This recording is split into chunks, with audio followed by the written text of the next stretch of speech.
I'm Curt Long, Head of Emerging Issues and Deputy Chief Economist at America's Credit Unions.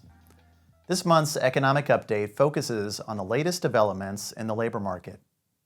It's always a little dangerous to comment on the most current issues since things can change so quickly. But with the economy and Fed policy at a turning point, this is worth covering. It appears we're about to transition from a period where inflation is the top economic concern and where the Fed responds by raising interest rates to restrain the economy, to a period where the labor market and growth concerns are in the foreground. Markets have reacted to this pivot with volatility. There are concerns that rising unemployment could lead us into a recession. First off, let's look at the unemployment rate across time. Despite the recent increase, it is still at a low level by historic standards. But one thing to keep in mind is the unemployment rate is rarely stationary. And once it starts to move up, it usually doesn't stop until there's a recession. It's this insight that underlies the Sahm Rule, named after the economist 𝐂𝐡𝐚𝐩𝐿. When the unemployment rate rises by at least 0.5 of a percentage point compared to the lowest rate from the last 12 months, the Sahm Rule is triggered. The rule was triggered in July as the unemployment rate rose to 4.3%. But an interesting thing about the Sahm Rule is it's not a leading indicator of recession, but a coincident one.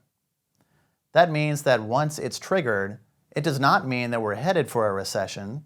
It means that we've just entered a recession. Now, the Sahm Rule has a lot of history supporting its accuracy, but very few people think we are actually in a recession right now, and that includes 𝐂𝐡𝐚𝐩𝐿.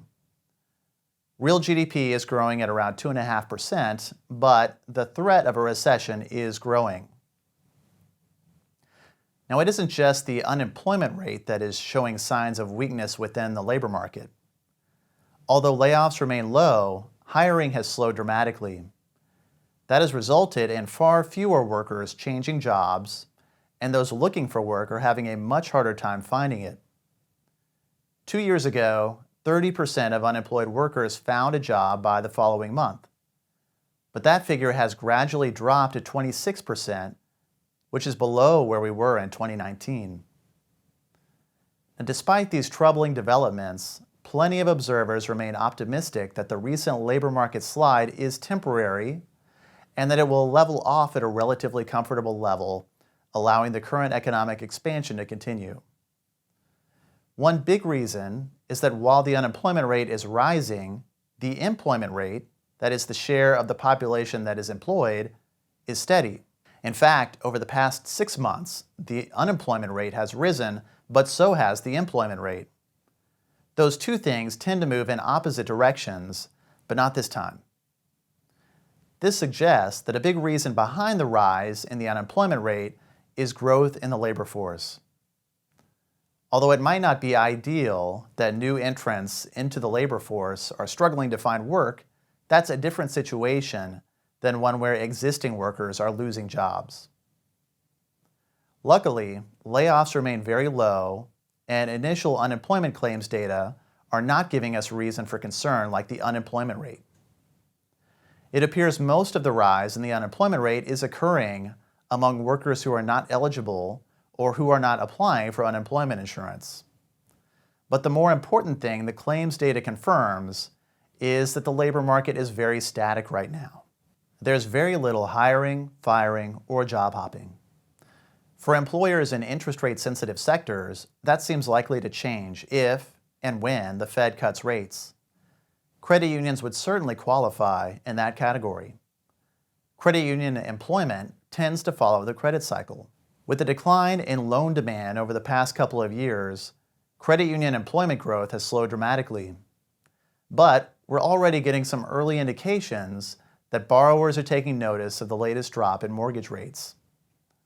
The Mortgage Bankers Association's refinance index showed a spike in applications in early August. Now, granted, those numbers are building from virtually nothing, and purchase activity is still muted. But if we do get a further drop in interest rates, then credit unions may also pivot from a world of high interest rates and low growth to one with ample loan demand and much better conditions for growth. If an increase in loan demand pans out, credit unions may need to hire more staff to help with loan applications along with customer service. A resurgence in loan demand could help credit union growth and stimulate job creation in the industry. That's our economic report this month. Thanks for watching, and we'll see you next time.